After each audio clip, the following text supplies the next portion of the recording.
Faisal, I mean, I think, first of all, just to congratulate Percy for the initiative.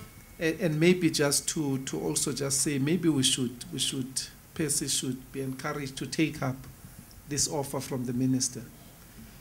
You know, one of the things that worries me all the time when we discuss the NHI is that if you track historically, actually a health insurance-based system was never the first option for this country. Many people will know that we initially wanted to go down the path of largely a tax-funded system, and were inspired in that direction largely by the experiences of the NHS in the UK and also in Denmark. Now, for a variety of reasons which many of us understand, we've had to detour. Now, some of the concerns that were there intellectually as well as from a practical point of view, which informed the reservations about an insurance-based system.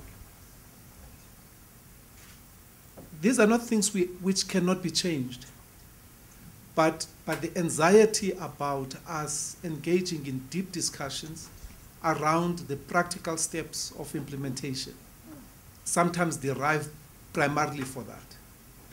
The case for universal access, I think, is a legitimate case. Nobody can argue. I think the minister's approach about the two pressure points, and I think if we're honest as South Africans, we should acknowledge that those are the two critical pressure points. Any health system is judged at the end of the day on the basis of three basic criteria: its equity, its access, and its quality. Now, if we look at the public and the private sector in South Africa, we essentially have got elements on the positive side of all those three, but on the negative side, we also have elements of all those three. And the critical challenge is how we're going to leverage, going forward, all the possibilities that exist, both in the public and the private sector. Now, this calls for leadership.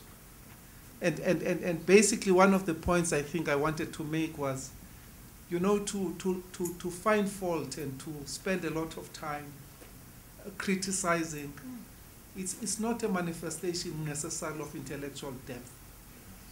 Leadership is about how we identify those problems, step back, hold hands, move forward. Because essentially, as the minister correctly pointed out, the provisions of the Constitution and what we want to achieve. And many people forget that in 1994 and 1995, when President Mandela declared the issue of free health basic care for pregnant mothers and children under 6, we all knew that from an infrastructure point of view, the country and the public system was not ready. But there was a specific belief that inspired that move, and that belief was many things in the reconstructions and transformation of South Africa will take a long time.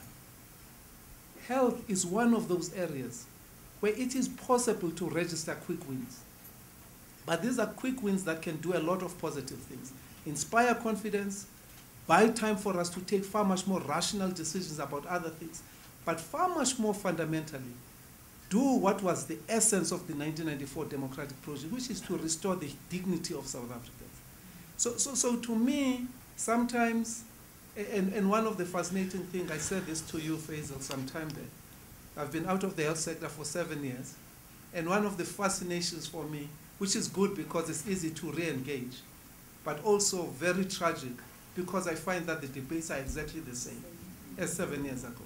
I think the challenge is how we step up, hold hands across the divides, move forward, confront the challenges. There's no point in hiding from some of the challenges that we face.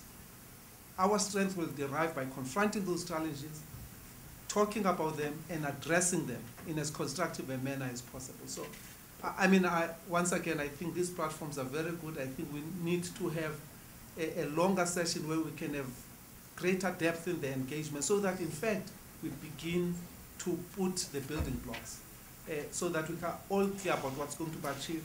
I think that the country has started this initiative, both the 10-point program and also the NHI underpinning that. I think it's a very bold move, and I think it's something that all South Africans should embrace. The challenge It's then going beyond the embracing and saying what are the practical steps and practical contributions all of us